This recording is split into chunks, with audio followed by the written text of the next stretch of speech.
Hai, apa kabar semuanya saudara? Selamat datang kembali dalam YouTube channel Gideon Simanjuntak Amanda Zevanya. Dan saya berdoa di tahun yang baru ini kita semua penuh dengan berkat, anugerah, dan kebaikan dari Tuhan kita, Yesus Kristus. Sebelum kita masuk dalam kebenaran firman Tuhan, mari sama-sama kita mau tundukkan kepala, kita mau bersatu di dalam doa. Tuhan Yesus yang baik, kami berterima kasih untuk kebaikan-Mu dalam hidup kami. Kami mau siapkan hati kami untuk mendengar firman Tuhan. Berbicaralah melalui kami Tuhan, sebab kami siap untuk mendengarnya. Allah Roh Kudus, Engkau disambut di tengah-tengah kami. Di dalam nama Tuhan Yesus. Amin. Apa kabar semua saudara? Di tahun 2023 ini saya percaya setiap kita punya banyak resolusi, punya banyak mimpi, punya banyak pengharapan. Dan setiap mimpi pengharapan kita dengan kekuatan sebagai manusia tidak akan bisa. Tapi dengan pertolongan dan anugerah daripada Tuhan, Tuhan akan memampukan kita bukan saja menjawab mimpi kita, tapi lebih dari yang kita mimpikan. Hari ini kita akan membahas tema renungan pada pagi hari ini adalah How to Trust God. Bagaimana untuk mempercayai Tuhan ketika ada perubahan yang tidak menyenangkan dalam hidup kita. Tanpa kita sadari bahwa musim saja berganti, tahun berganti, kalender berganti, segala sesuatu berganti. Ada orang yang DM saya, "Pak, dulu dia baik banget sama saya. Sekarang kok tiba-tiba dia jadi cuek." Nah, orang aja bisa berubah. Keadaan juga pastinya bisa berubah. Kalau perubahan itu menyenangkan, kita akan happy. Contohnya, orang yang tadinya cuek, tiba-tiba jadi super manis. Nah, itu kan enak kan? Atau contohnya, gajinya tadi sedikit, tiba-tiba jadi naik gaji. Itu hal yang sangat menyenangkan. Pertanyaannya, bagaimana jikalau perubahan tersebut tidak kita sukai atau tidak kita inginkan? Nah, kita akan mempelajari kebenaran firman Tuhan pada hari ini. Yang pertama, ketika perubahan terjadi, apa yang perlu kita ingat? Yang pertama, bahwa perubahan itu tidak dapat dihindari. Sama-sama tulis di bawah, bilang perubahan itu pasti terjadi. Firman Allah dalam, sebentar saudara, saya lihat Alkitab saya.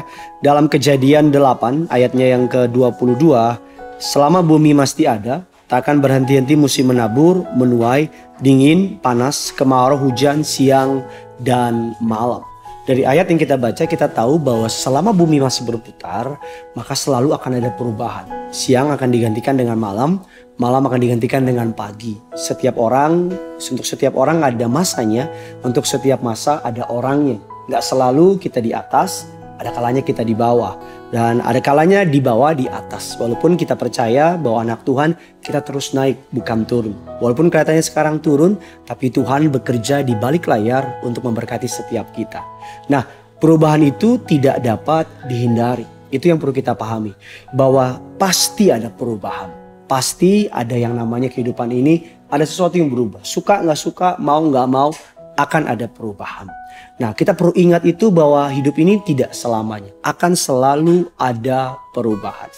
Apapun yang terjadi akan terjadi, entah pergantian, entah pertambahan, entah pengurangan, entah pemindahan posisi, atau entah pergantian posisi. Kita perlu sadar bahwa kita tidak ada di satu tempat untuk selamanya. Hanya Tuhan yang tidak pernah berubah, sisanya pasti berubah. Pasti berubah. Kita nggak akan terus selamanya kecil, pasti akan menjadi dewasa. Dan gak selamanya kita muda, pasti akan menjadi tua. Dan tahun kan berubah. Hari ini misalnya hari Senin, besok jadi Selasa. Oleh karena itu, selama dipercayakan sama Tuhan, lakukan yang terbaik. Biasanya orang itu nyesel kalau udah diganti. Orang itu nyesel kalau udah dia gak punya. Oleh karena itu perlu kita pahami ketika perubahan sesuatu terjadi sama hidup kita. Yang perlu kita ingat bahwa perubahan itu tidak dapat dihindari.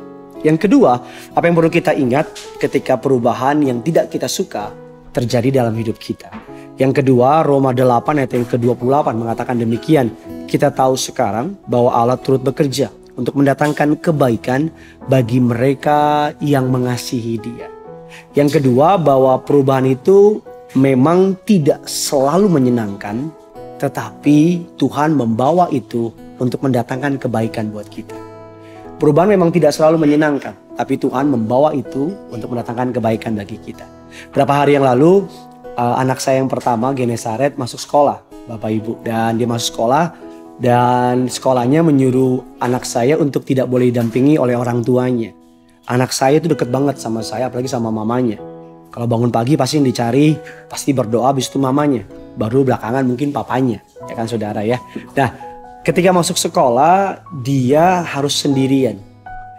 Nah, sebagai seorang ayah, saya di belakang liatin dia, pengen nemenin dia. Tapi saya tahu kalau saya temenin dia terus, masa sih saya temenin dia sampai dia tua nanti? Masa ketika dia menikah saya terus berdua dan sebagainya. Saya tahu bahwa perubahan itu pasti terjadi. Dan walaupun itu di kelas itu hari pertama, dia nangis, saudara.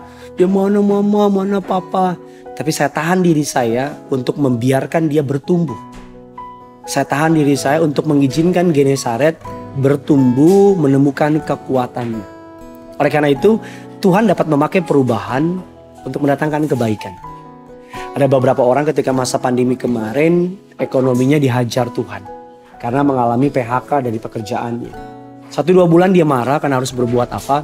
Tapi ketika sampai di bulan ke-6, ketika kepepet, ekonomi mulai menghantam, kekurangan mulai datang, dia mulai jalan otaknya.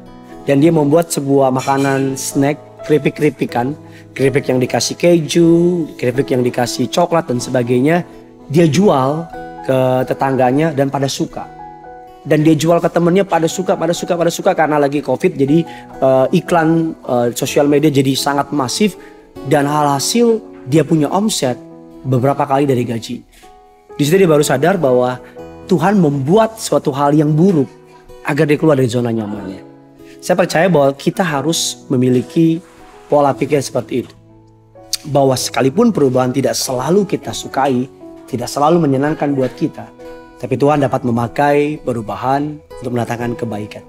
Contohnya hari ini kami pakai tempat yang berbeda dari biasanya. Karena saya pengen saudara juga punya, tempatnya beda ya. Jadi bisa lebih semangat lagi nonton firman-Nya. Yang kedua, perubahan itu tidak selalu menyenangkan. Tapi Tuhan dapat memakai hal tersebut untuk mendatangkan kebaikan bagi kita. Yang ketiga, ini kesukaan saya.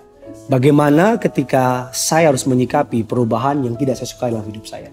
Yang ketiga adalah bahwa Tuhan dapat memakai perubahan, Tuhan dapat memakai kesalahan manusia, pelanggaran manusia untuk memberkati kita. Sebuah firman Tuhan yang sangat terkenal, kita buka dalam Kejadian 50, saudara, ayatnya yang ke-20. Saya izinkan saudara untuk membuka Alkitab saudara. Kejadian 50 ayat yang ke-20 mengatakan demikian. Memang kamu telah mereka-rekakan yang jahat terhadap aku, tetapi Allah telah mereka-rekakannya untuk kebaikan dengan maksud melakukan seperti yang terjadi seperti sekarang ini, yakni memelihara hidup suatu bangsa yang besar. Saudara Yusuf, kakak-kakaknya melakukan sesuatu yang buruk untuk mencelakakan Yusuf. Tapi Tuhan memakai yang buruk itu untuk memberkati Yusuf. Oleh karena itu ketika kita punya konsep berpikir seperti ini, maka kita akan mengerti bahwa segala sesuatu yang terjadi Tuhan akan ubah untuk memberkati setiap kita. Oleh karena itu ingat, ketika hal buruk, perubahan buruk terjadi dalam hidup kita, ada 3 hal yang perlu kita ingat. Yang pertama, bahwa Tuhan mengajar kita perubahan itu pasti terjadi. Yang kedua, bahwa sekalipun perubahan itu tidak menyenangkan buat kita, Allah dapat memakainya untuk mendatangkan kebaikan. Yang ketiga, Tuhan dapat memakai kesalahan manusia, kejahatan manusia untuk memberkati setiap kita. Bagikan kabar baik ini kepada orang di sekitar saudara. Tulis kolom komentar, jangan lupa subscribe karena yang punya surga crazy in love with you. Mari sama-sama kita akan memuji menyembah Tuhan kita. Sungguh besar setiamu, Kau nyatakan bagiku.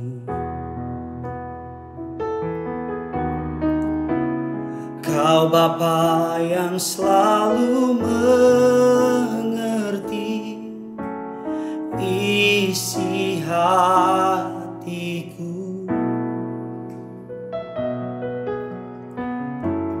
Kemuliaan-Mu Kau janjikan. Aku tetap percaya, ku percaya janji-Mu ajaib, terukir dalam kehidupanku. Ku berserah di dalam kekuatan-Mu,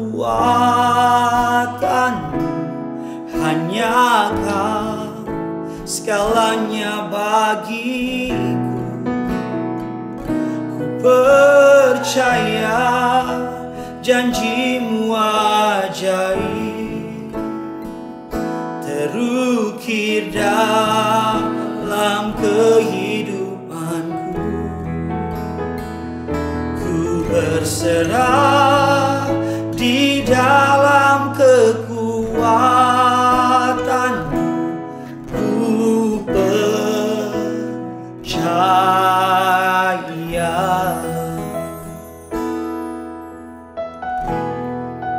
Mari sama-sama kita datang. Sungguh besar setiamu, Kau nyatakan bagiku.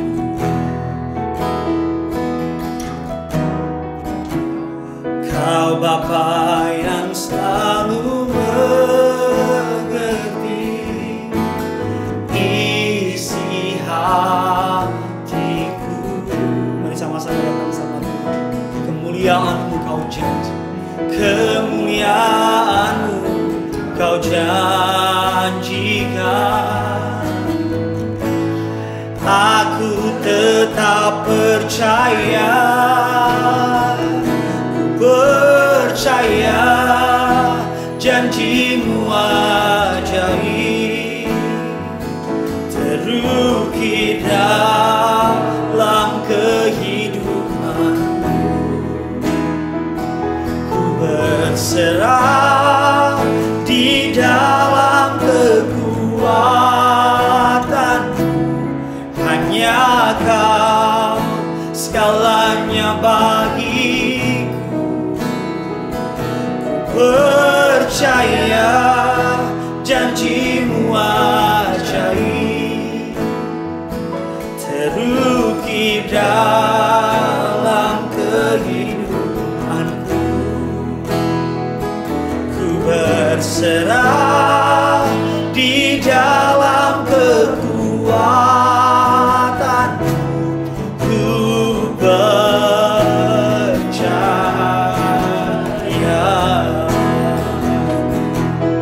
Mari sama-sama bawa hatimu, bawa imanmu. Percaya janjimu ajaib, terukir dalam kehidupanku. Kami berserah di dalam kekuatan.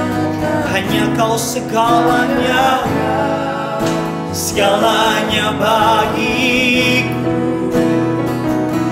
Percaya janjimu ajaib, terukir dalam kehidupanku.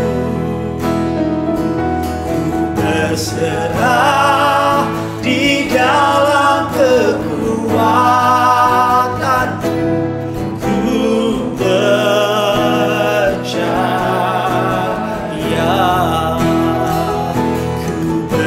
Berserah di dalam kekuatanmu. Ku percaya. Kami berserah Tuhan. Ku berserah di dalam kekuatanmu. Ku percaya.